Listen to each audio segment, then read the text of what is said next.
Good morning, folks. Can everybody start to take their seats, please? We'll get going in about 5 minutes. Thank you.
morning, everybody. Is that working okay? Fantastic to be here. My name's Harriet Lamb. I'm the CEO of the Green Party, and I'm your host this morning. And what an exciting morning it is. As we can see by the standing room only in this room, it's been a high-tempo contest, as people have stood for 16 key governance roles in the party, including, of course, the biggies, the leader and the deputy leader. And we've had packed hustings up and down the country, as well, of course, as heated debates on social media and indeed in the press, all showcasing actually just how much top talent the Green Party has to offer. And so this morning, yeah, go on, give it a round of applause.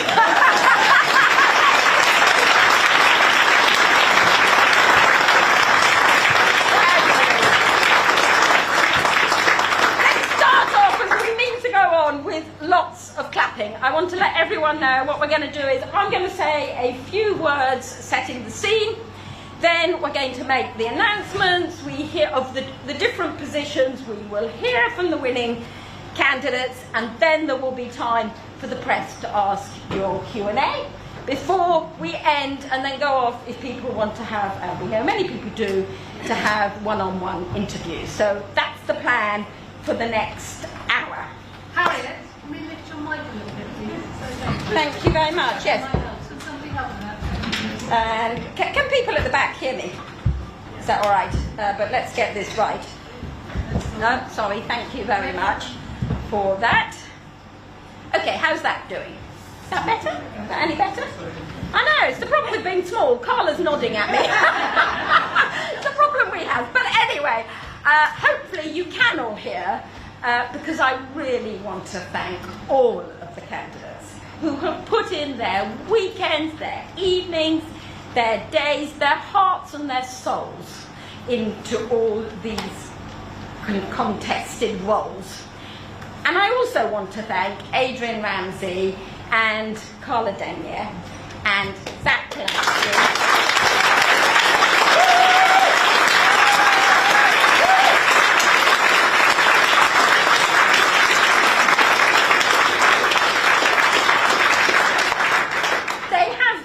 Our amazing leadership over the past years. Indeed, until right now. And they have together a formidable track record. It's thanks to their leadership, together with our membership right across the country, that the Green Party is on the move. We are running now so that we can win, and win big, in the electoral races. And today, they hand on the baton in that race. And our new leaders pick up pole position at a pivotal moment for the Green Party, but a pivotal moment also for the whole country. As we watch the dusty old two-party system crumble away and we create openings as the insurgents. It's already become a bit of a cliche to say it in quite a short space of time, but we are really moving into a multi-party system, with the Greens poised to help create the next government. And like all the best cliches, it has the distinctive advantage of also being true. For we're like a 50-year-old startup. We have deep roots in communities up and down the country, where we've supported initiatives for people struggling with their bills, people wanting to open food banks to protect rivers, trees and parks. And that's why people have gone on voting for Green councillors in by-election after by-election. Whether we're, yay, go on!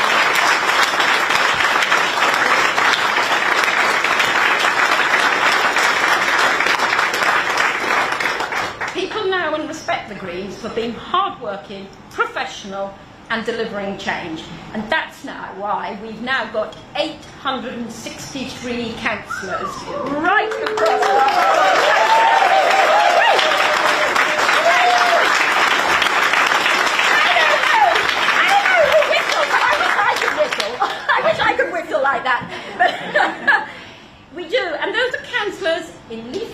suburbs, down windy country lanes, and in inner city estates, right across the country now. Whether you're looking, for example, at Grangetown in Cardiff, where we just won a by-election,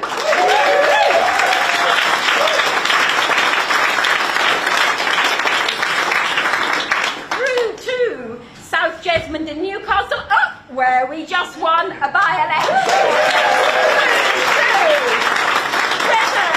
Whether it's in Bristol or Lancaster or Mid Suffolk, and in 40 administrations where the Green Party is there working for millions of people and making direct change for their lives. And meanwhile, in our Houses of Parliament, we are super proud to have our 4 fantastic MPs and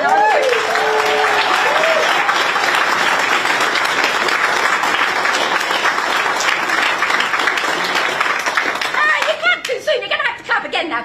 4 fantastic MPs and 2 peers! Yay!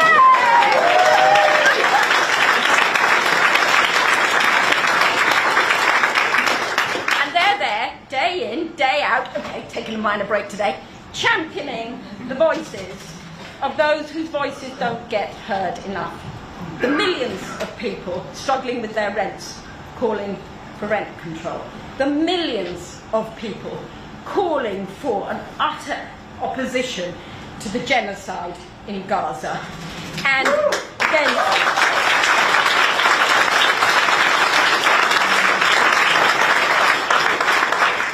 speaking up against the misuse of terrorism laws to silence protest. And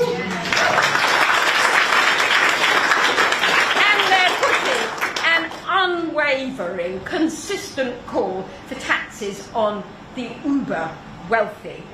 And we are confident that those voices in the Houses of Parliament will soon be amplified by our first win in the next national general election at the Senedd in Wales, where our colleague Anthony Slaughter, who I can't see,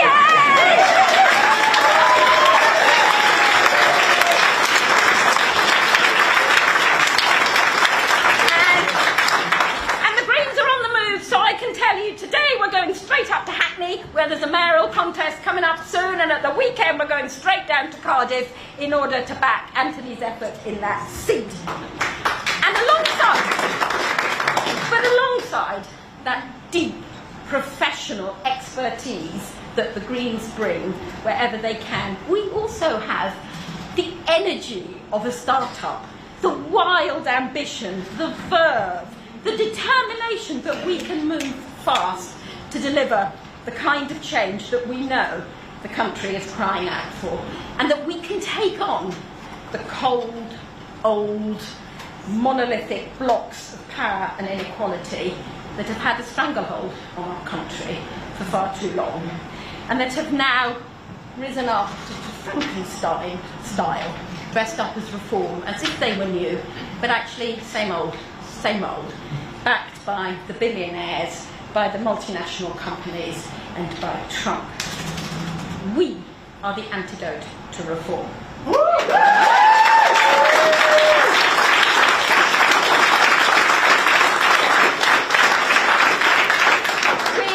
Green Party are the antidote to reform, and we're a home for all those people across the country holding their heads in their hands as the Labour government lets them down again and again and again, whether it is filching from the aid budget or from people with disabilities and not bringing in taxes on the super wealthy that we need.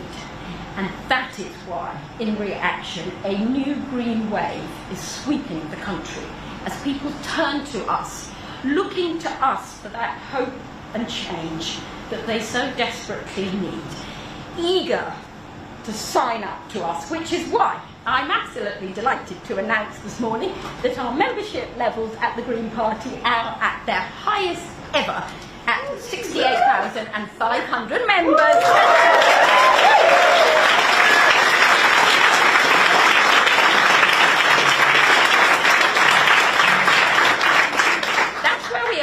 At the highest level, and I can tell you it's continuing to rise, and that is just the start.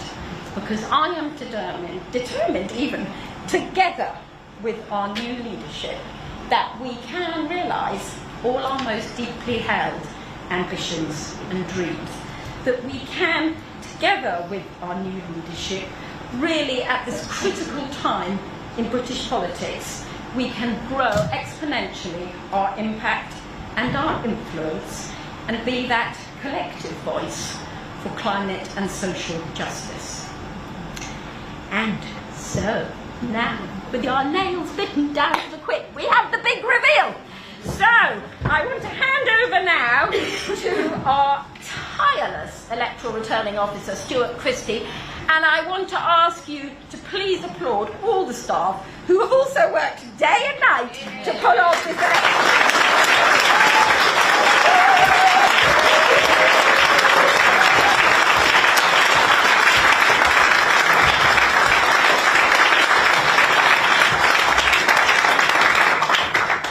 So thank you, Harriet.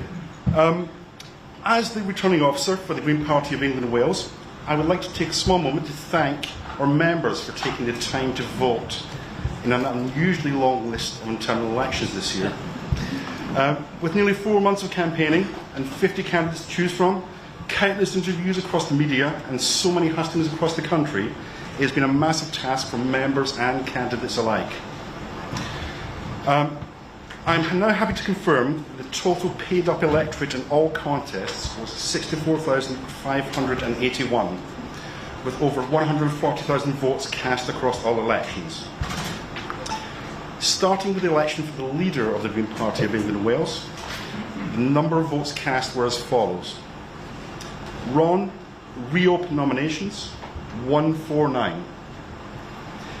Ellie Chowns and Adrian Ramsey, 3,705. And Zach Belansky, 20,411.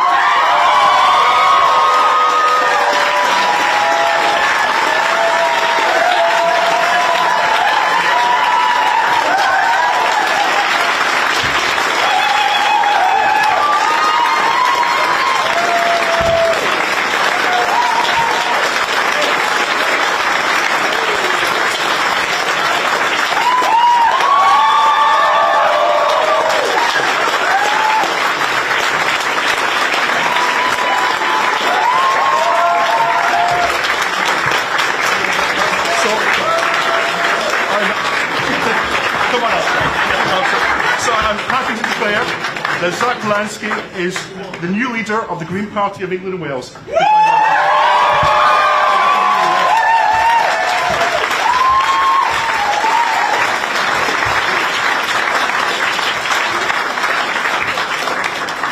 Thank you very much. Thank you to every single person who voted for me. I promise to work every single day to deliver environmental, social, racial and economic justice. And to those of you who didn't vote for me, this is a democracy. We don't have to agree on everything. We just have to have common cause. And I give the same commitment to you. I will work every single day to grow this party. So thank you very much.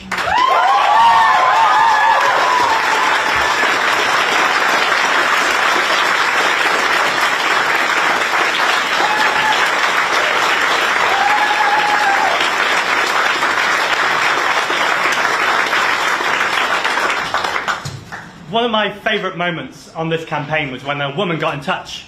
She said she'd just joined a political party for the first time in her life. She finally felt like there was hope in this country, that we could turn the country around. Now that wasn't that unique, but what was special about this was that her mum had been one of the first ever members of the Ecology Party. She'd left, she'd kind of just drifted away. She felt like things weren't moving fast enough. And I'm delighted to welcome both Dr. Tess Mackling to the party and welcome back her mum Jackie, as well as those thousands of new members. Welcome to the Green Party.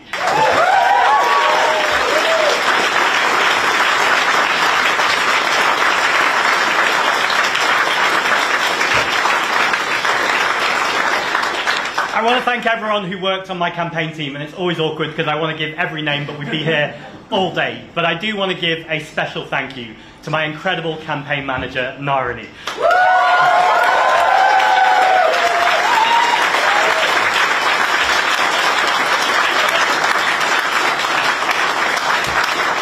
Noreen's organisational skill is phenomenal. She can work a team like no one else I know, and more than anything, she's kind and she's compassionate. I can't believe that you were silly enough to do this twice, but thank you so much for everything, Noreen. I also want to say a huge thank you to Aileen. Aileen, we've known each other for years, and you give me daily wisdom, again, compassion, thoughts and opinions, even when I don't want them. And you're just phenomenal to be around. So thank you very much to Aileen and the entire campaign.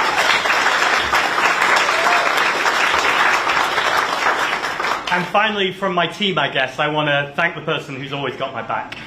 And that's my partner, Richie. Oh, here we go.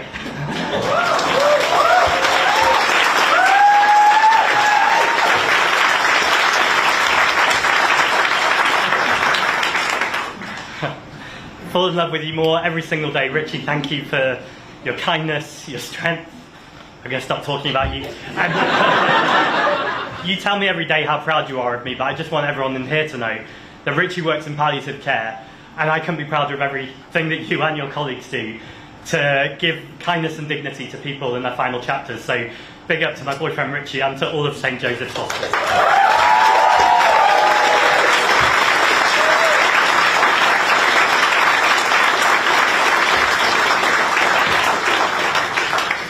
There were lots of articles written about this leadership race. In fact, the Green Party has been searched more in the last 2 months than it has in the last 20 years. Some of those articles have been amazing, some less so. But one of the ones I really loved was by a man called Adam Ramsey, who's actually no relation to Adrian Ramsey, that's just odd quirk. But it was about Adrian, and I think it was really pertinent. He said one of the reasons I could run right now, and one of the reasons I could run a radical campaign that seemed credible, was because I'm standing on the shoulders of giants. People like Adrian and people who have been around the party for a long time, who have been building and growing this party. As deputy leader, as co-leader, now as the MP for Waveney Valley, I want to give a huge thank you and acknowledgement to Adrian Ramsey.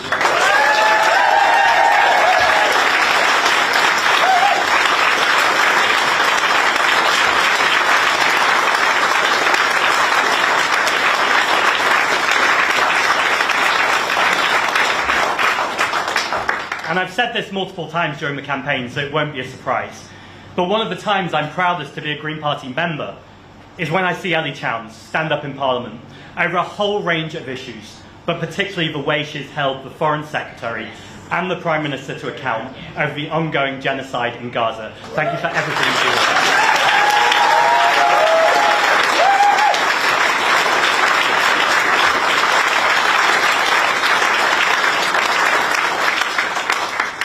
And since I'm thanking my MPs, Carla Denyer, everything you've done in this leadership team, it's been an absolute pleasure to work with you on a daily basis and to see you flying now as the MP for Bristol Central. Huge shout out to Carla.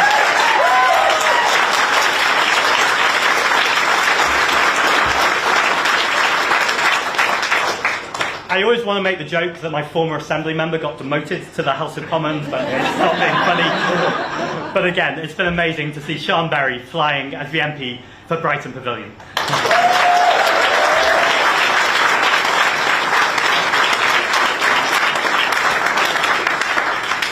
So it's time to get our MPs some more company and get some more elected MPs in the House of Commons.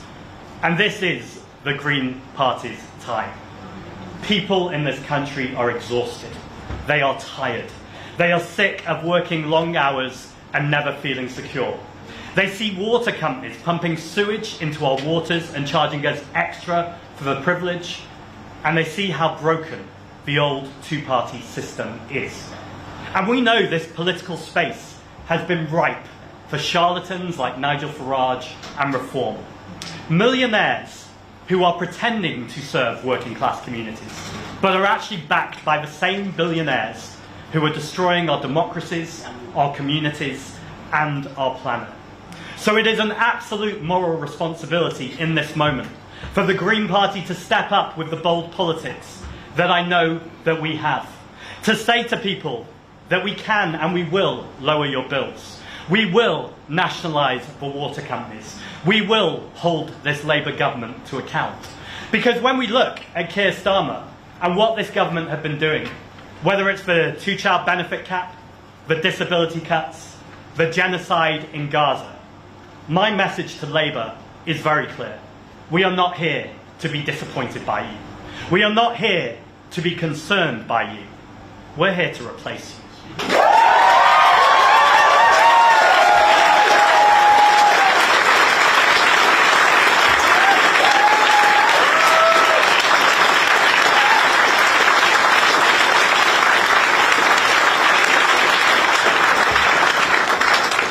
And we're set up for this moment. We just got nearly 2 million votes. We've got over 800 councillors, 3 London Assembly members, 4 MPs, 2 peers, nearly 2 million votes, and 39 second place finishes. Our first mission, let's turn those second place finishes into our brand new MPs.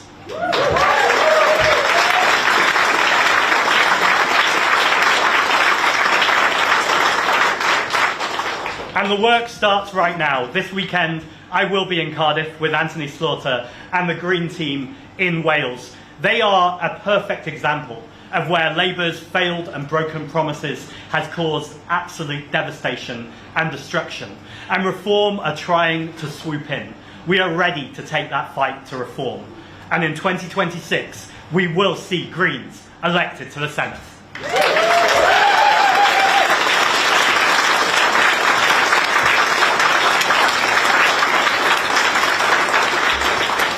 And this evening, you heard me right, this evening, I'm going to be out on the doorsteps with my London Assembly colleague, Zoe Garbutt, over there. Zoe is phenomenal to work with every day, and I know the work she does as an Assembly member and as a councillor. I'm particularly excited to introduce you to the man sat next to Zoe. This is Dylan Law. Dylan is 19, and he grew up using Labour's public services. He knows how broken and how much they are failing his family and his community. When young people say to Dylan, you're spending kind of every evening having these political meetings, what are you doing? Dylan's answer, as I understand it, is, well, what are you doing about our future? I want to see Delta, yes,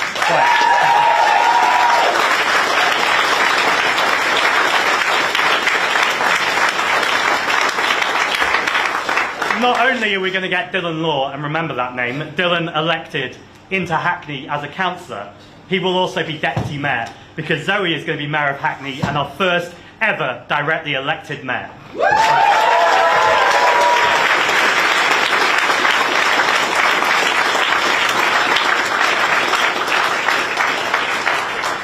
And that's this evening. But what about straight after this?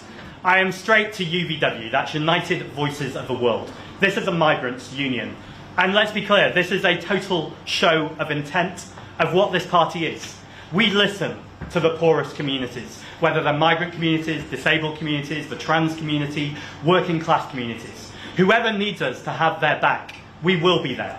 We will be there to amplify their voices, to listen to the most marginalised and minority communities, to speak with them, not for them, and challenge truth to power, to take on power and wealth in this country. And we absolutely recognise that migrants are very much the backbone of this country. Our country has problematic history that we also need to come to terms with, but also we have a beautiful history, a beautiful present, and a beautiful future of what we are when communities come together. So let's have a very clear Green Party message. Our communities will always stand together.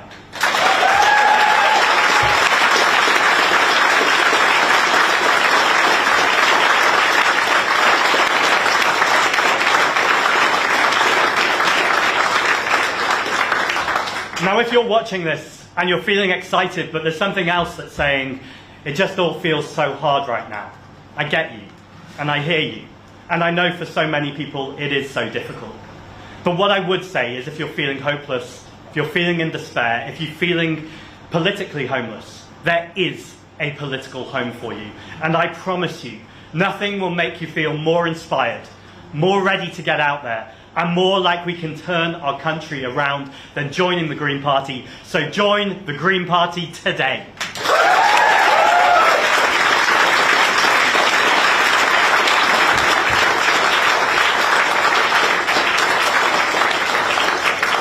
And by the way, it doesn't have to stop at joining the Green Party. We have just launched our Path to Parliament programme. These are our future new Green MPs. Now, I know there are people in the party who have been working away for decades, and I cannot wait to be with you and see you in Parliament celebrating your work. And I'm also equally excited by people who have not even joined the party yet, can be our future MPs. People who are already running food banks, protecting libraries, green spaces, doing the work, but they haven't yet connected with a political party. If you want bold politics, if you want to take truth to power, we want you on our team. It's time to apply to Path to Parliament. Applications are open, and I can't wait to see you on the training.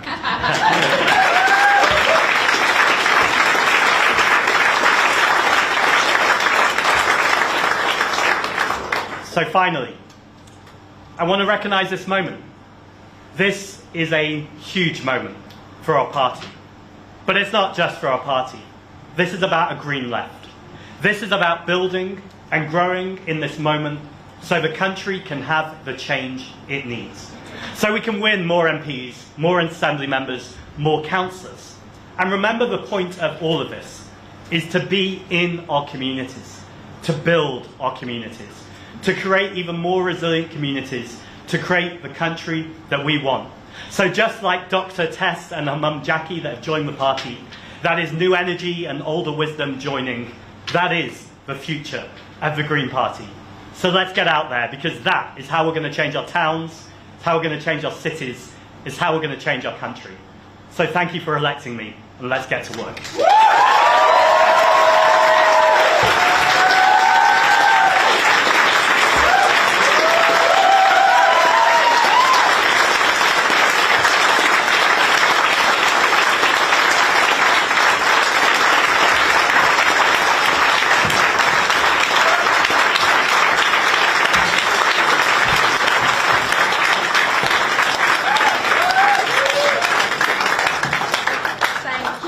Congratulations from all of us, Zach.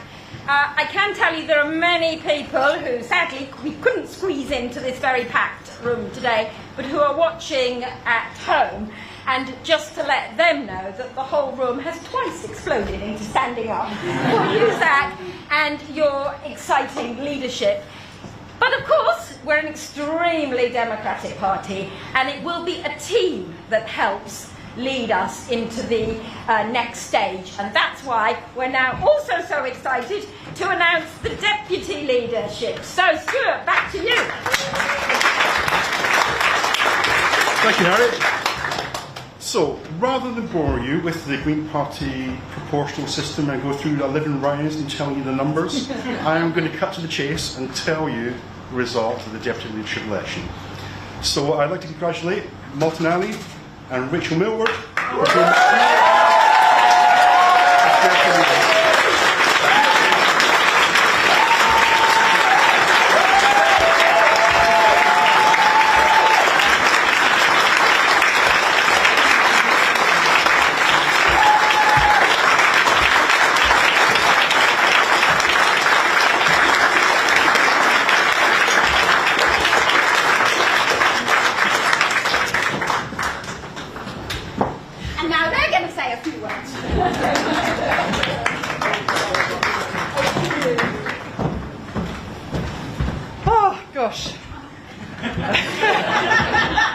Did I just do this? Oh, yes, a tall one. Sorry about that. Paula's used to doing it the other way. What an incredible honour. And to be in this room just packed with so many people who have inspired me so deeply over these years. Thank you. Thanks to everyone who voted and who supported and encouraged me through this campaign. Thank you to my incredible and sort of surprising volunteer team who kind of gathered around me with such skills in this party, guys. Watch out. Really wonderful. Thank you so much to my partner and my family at home for tolerating this and loving me. I am just so excited to get going, to help this party grow and to grow well. I'm excited to bring more training to the membership, to help support local parties, to help us raise the funds, to get us ready to win and to win big across England and Wales.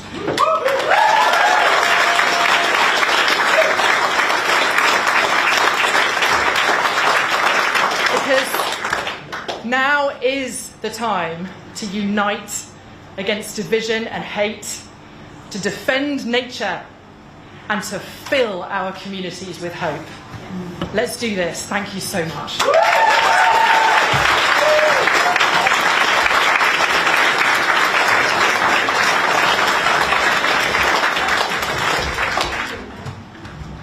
See, I have to just make it a bit smaller.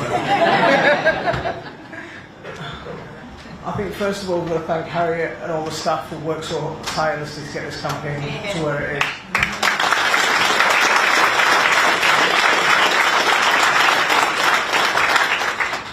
See, this is a huge honour, and as a Muslim we have this concept of amana as a trust, and this is what the people who voted for me have put in me, a trust, and I hope that I can live up to that trust that you've honoured me with.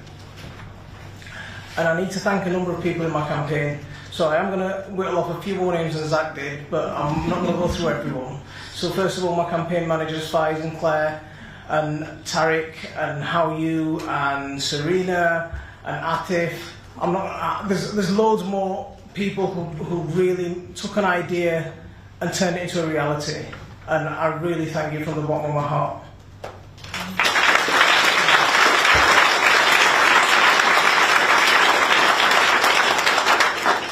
And Selena, my wife, you've put up with me for the last 15 years with all my crazy antics. And I think I owe you an apology because I'm going to have to put you through tomorrow.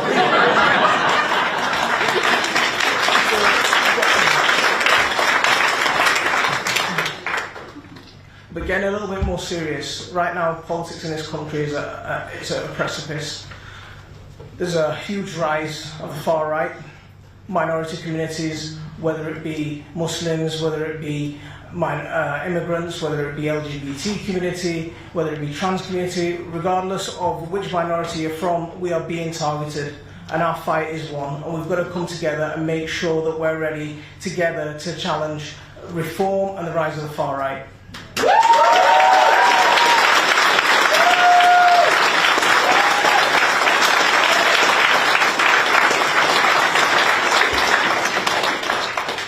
So we stood on three key messages. Community-rooted action, and this is one thing that the Green Party has. It has people who are really decent, who really genuinely care for their communities. And up and down the country we've got these activists that are embedded in their communities. These are the people who are going to drive this movement forward, and we've got to really, really give them the resources and the support they need to move this movement forward. We need to make Britain a fairer Britain. I'm a councillor in Leeds, in one of the most deprived areas in Leeds, one of the most deprived areas in the country. I get phone calls regularly from people who can't feed their children, who can't heat their homes, who can't pay their bills. This country is just not working. This Labour government, who's supposed to be the change, is just not working. We've got to take the fight to them. We've got to make serious change and give them real hope and real change. And that's it. Hope and unity. Our party is fantastic. We've got to come together and we've got to provide that hope for the country.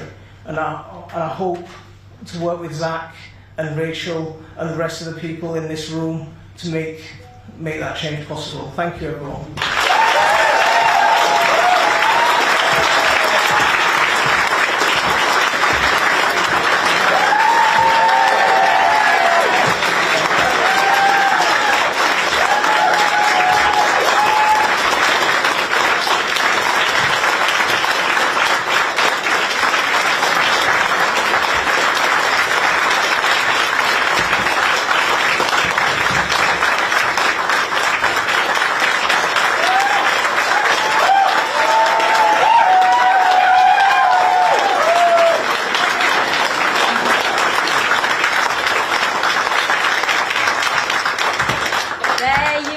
Everybody, a little tiny glimpse into what an amazing team we're going to have leading the Green Party of England and Wales from now onwards.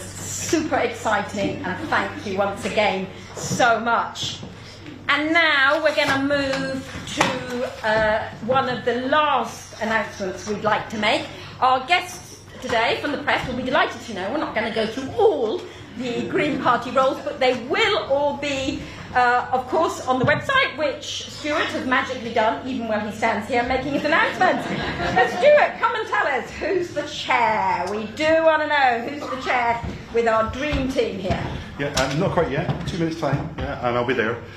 So I would like to congratulate John Knott, actually.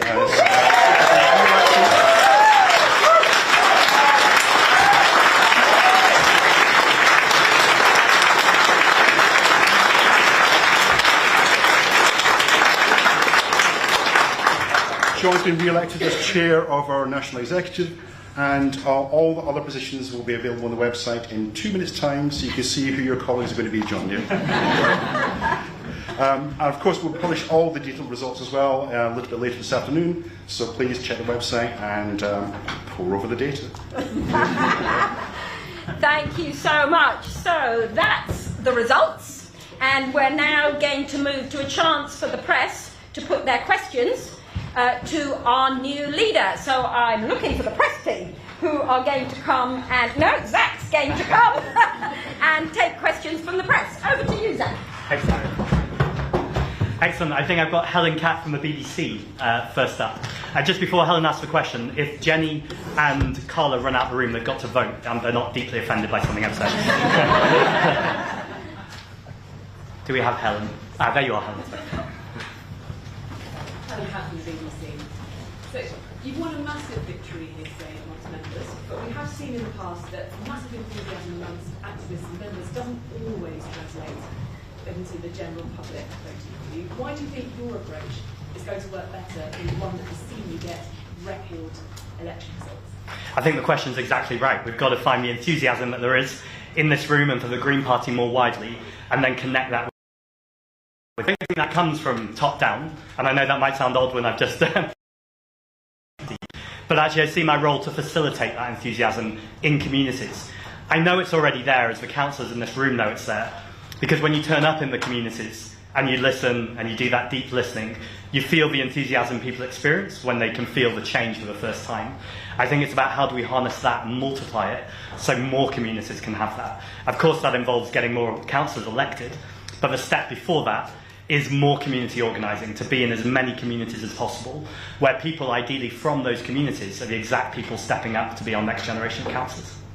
Thank you. I've got Tamara from Sky. There you are. Thank you, Tamara Cohen from Sky News. Congratulations on your win. Thank you. You set out some big ambitions here. But we saw, and you will have seen, Jeremy Corbyn's Labour Party pursue radical left-wing politics and go down to devastating defeat in 2019. What makes you think that radical left politics can have a broad appeal? What have you learnt from that? And what do you think about the party that he's setting up? Would you work together with them? Would you have an alliance? Sure, thank you. So the first thing I'd say is this idea of radical left politics. If we're talking about what are the policies there? We want to nationalise the water companies. We want to tax multimillionaires and billionaires. We want to make sure that we're tackling the climate crisis and protecting nature. I think these are policies that are popular in the country. And actually, although they're considered radical left, I think that sometimes in the past, people who have advocated for these policies have allowed themselves to take on those labels, as opposed to going, these are policies that the 99% of communities want. These are people who don't...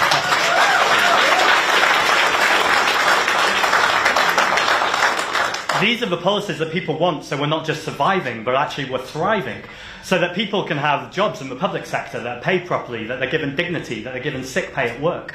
These are the things we're advocating for, and I think the radicalism actually comes from the right, when they think that anything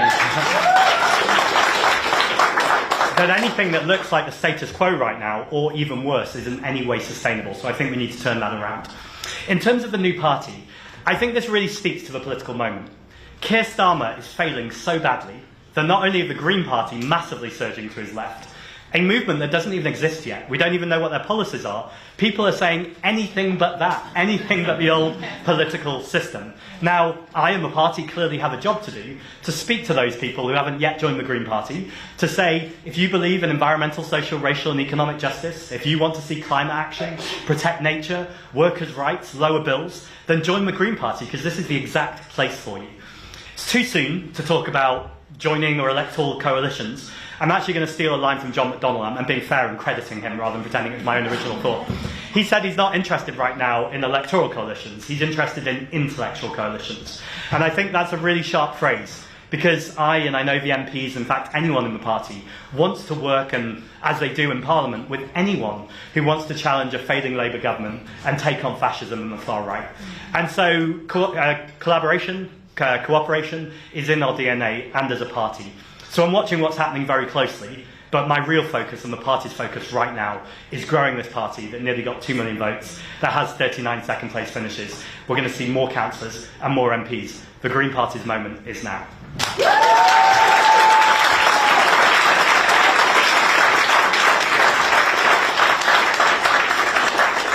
I've got Sophie from the Mirror. There you are. Sophie Husselson from the Mirror, thank you. So you won 4 seats at last year's general election, as you said. Do you have a target of how many seats you'd love to win at future general election? I mean, how much I'd love to win and how much we're going to win is probably slightly different questions. It's time to be really, really ambitious and to be visionary. We should never ape the politics of Nigel Farage and reform. But what Nigel Farage has demonstrated is bold communications that can cut through. It means where the level of ambition might have been previously is actually throwing down the gauntlet to say, let's raise our game, let's raise our communications game, let's raise the boldness of our messaging, let's raise our electoral capacity, and I believe all those things are possible.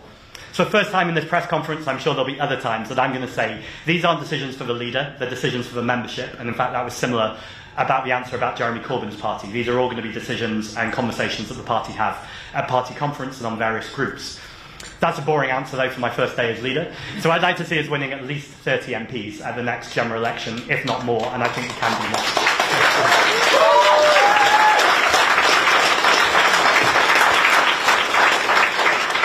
I've got Jasmine at ITV News. Hi, Jasmine Cameron-Shaleshi from ITV News. You touched on this in your previous answer, that we've seen over the summer smaller parties like Reform have really dominated the political agenda and helped to shape the narrative. What will you be doing to grab the public's attention? Reform, in fact, Nigel Farage has more TikTok followers than every single MP combined.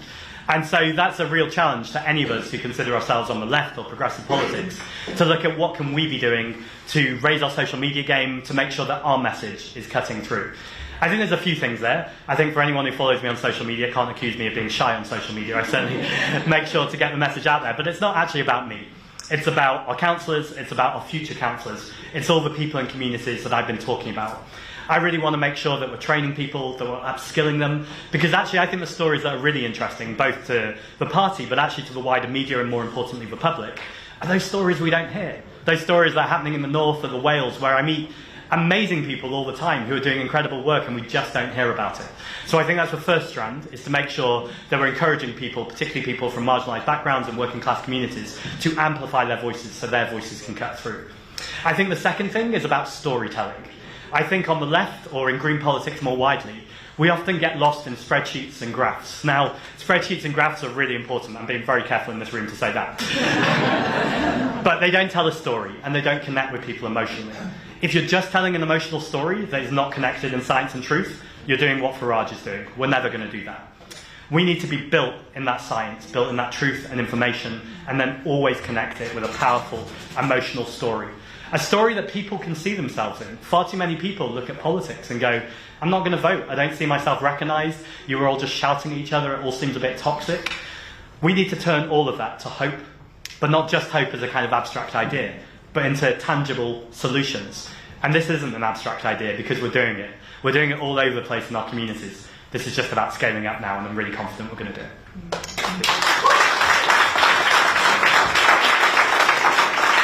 I've got Peter at The Guardian.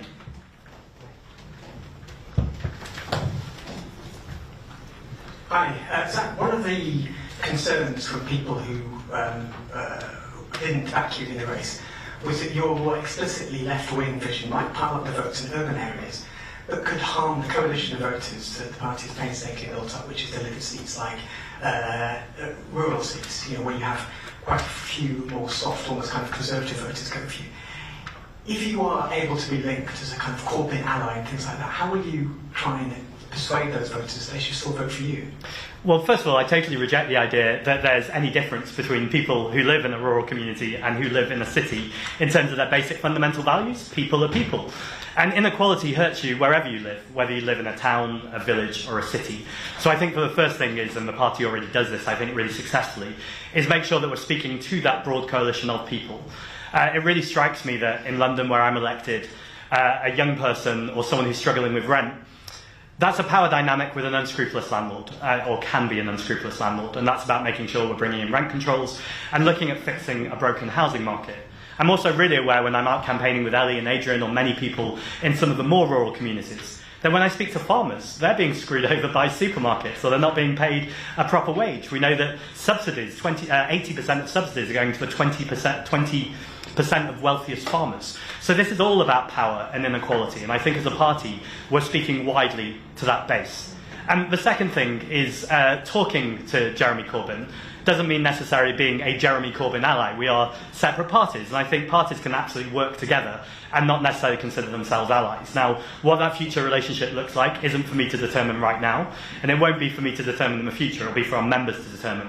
But I think parties don't need to be explicitly working together necessarily to keep working together on policies, to keep putting a vision towards the country. And to give you an example, I spoke to Jeremy yesterday. He's having a Gaza inquiry later on this week. Now, many of you will remember the Chilcot inquiry over Iraq. Jeremy Corbyn and various MPs have been supporting the idea of a Gaza inquiry, so a live-streamed inquiry where everyone can see evidence about what is happening. We don't need to be in the same party for me to support that. We don't even need to be allies, quote-unquote, for me to support that. What I see is a politician who is doing strong principled work that aligns with the things I care about and the party cares about. And I think that's a different and new kind of politics, and I think that's a politics that's really going to excite this country.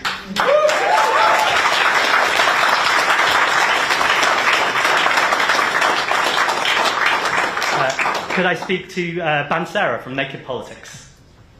Oh, that's me. I didn't have a pre-prepared question. Do you want? I can ask you a question on the I can come back. I can come back to you if you want to think, or you can take this pressure on. It's up to you. I'm going to ask you a question actually. Amazing. Which has come up with regards to the leadership election, not necessarily so much with yourself, but there was quite a lot of contention around trans rights and that versus being socially conservative. It's something that's also come up with your party discussions as well, and it looks like something that could split down the middle quite a lot of people on the left.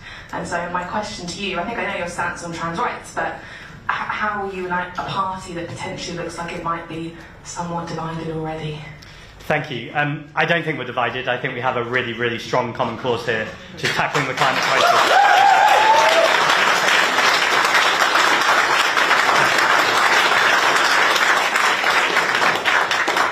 Protecting nature and also protecting people's human rights. Trans rights are human rights.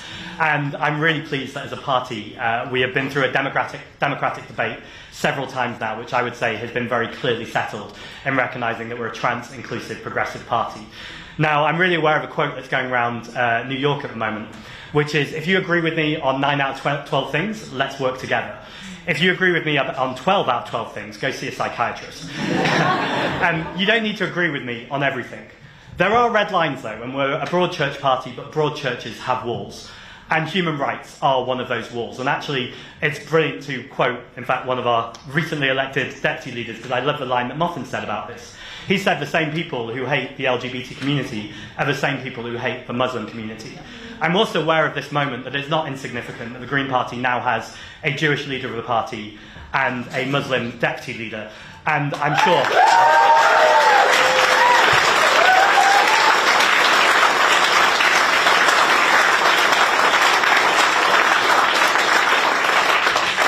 I know, because we've had this discussion, we absolutely recognise that anti-Semitism and Islamophobia are two sides of the same coin, and ultimately when communities ask for solidarity, including the trans community, the only response, the only authentic response, is to give that solidarity.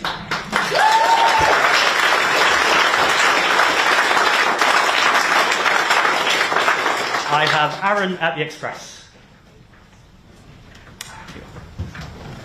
Hello, Aaron from the Express.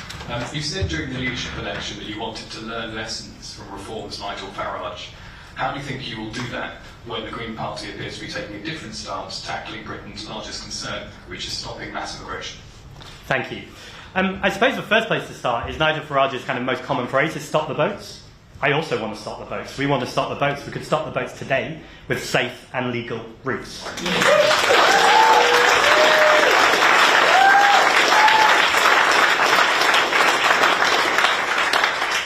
This country needs immigration. There, I've said it. Ultimately, we know we have all of these vacancies in the National Health Service. We have an ageing population. We have a birth rate that is declining. Now, of course, we can have a conversation about the fact we do need to train British workers. We do need to make sure that we're encouraging the next generation to work in healthcare, to work in construction, to work in care, of all our jobs. That's one conversation. But we also need to recognise right now that people who are coming over here and migrating over here are so much more likely to be paying into our tax system than anything they are taking out in social security or welfare. We also need to recognise, as I said earlier, that we're a country that is built on immigration, that we should be proud that our country is strongest when we see the kind of diversity in our communities, and that even when there is tension between communities, that's a learning moment for all of us. That's a moment for us to come together and to work out what is it to be British, because that is always moving, that is always evolving. And the final thing I'd say is you often hear in answer to this question that we kind of acknowledge the music, the food and the culture that migrants bring to us. I don't want to lean into that though. You don't have to play some kind of trick to be welcome in this country. We recognise people's humanity in this country, and actually when you look through proud traditions in this country, and admittedly obviously we've also had not so proud traditions, but I think in terms of being a patriot, and that's the biggest thing we cannot see to Nigel Farage. Nigel Farage is not a patriot. Patriots don't hate their country. Patriots don't sell out to oil and gas companies or to arms trade companies and say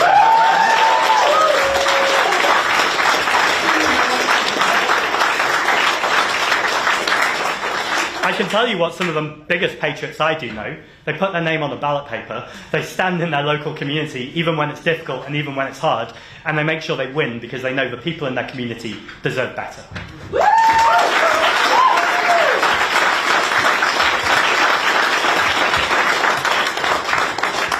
And finally, although I am having fun, I guess I've got enough interviews today, Jim from the FT, and don't take that as a time to stop me having fun.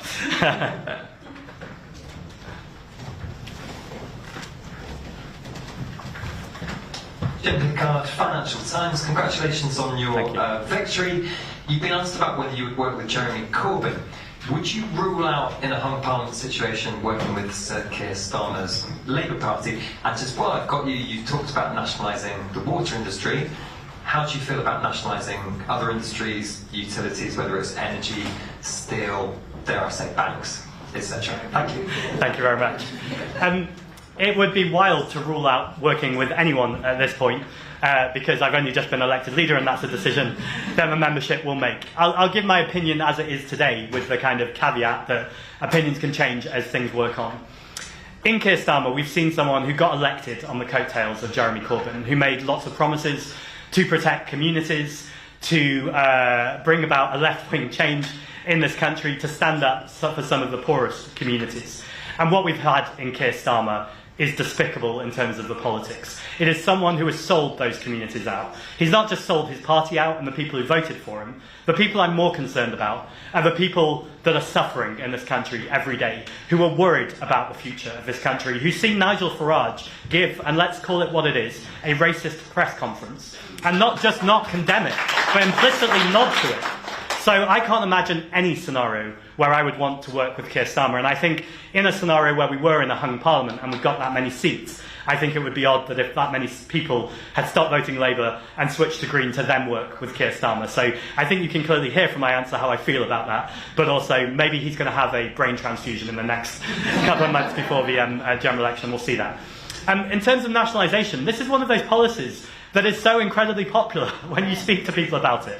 Obviously, water is the most obvious one, and I will come to your others in a second, but I want to stop on water in a moment, because Labour seem to put this in the too difficult box.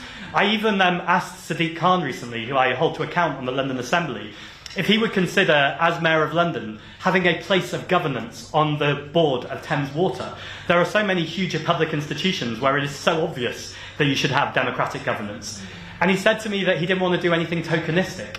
Labour are terrified for water companies. They're terrified of the CEOs who are taking all of these money in bonuses. At the same time, the people who can least afford it, because of a mass inequality in our society where poor people have got poorer and rich people have got richer, is absolutely symbolic and totemic of how damaging this Labour Party's attitude towards these huge companies are. In terms of energy and in terms of steel, I think steel is the most obvious one. We saw with Scunthorpe and with Port Talbot, in fact I was there with Anthony last year or the year before, just shortly before it closed down. It was so obvious what was about to happen. The workers were saying, work with us. Labour seemed completely absent from that scene, completely unwilling to work with the workers, to work for a just transition. And all I mean by a just transition is making sure that we're protecting workers' rights and that we're moving to tackle the climate crisis. And the reason why I say steel is the most obvious is we need the steel for the wind turbines, we need it for the railway tracks, we need it for the just transition. So absolutely, it's a no-brainer that we need to be nationalising our big industries. Thank you very much.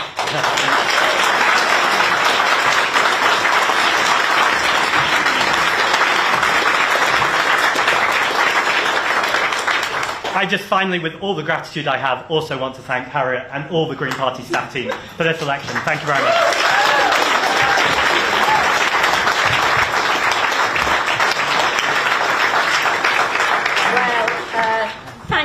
Zach, and I think everyone can feel the energy and excitement here in the room and throughout the party as we embark on this journey with our new leadership. To let you all know, we have in an outburst of generosity kept this room and those two rooms for the whole day. So if anybody wants to stay to take photographs, to have another group hug, you're very welcome. If you wanted to have a one-on-one interview and you haven't booked it in yet, Angela and Steve, standing at the two sides, would be happy to help organise that for you. And so finally then, once again, can I thank all the candidates who stood in this exciting contest. I'd like to thank you all for all you did, and in particular to thank our leadership and deputy leadership candidates and to congratulate the winning team once again. Thank you.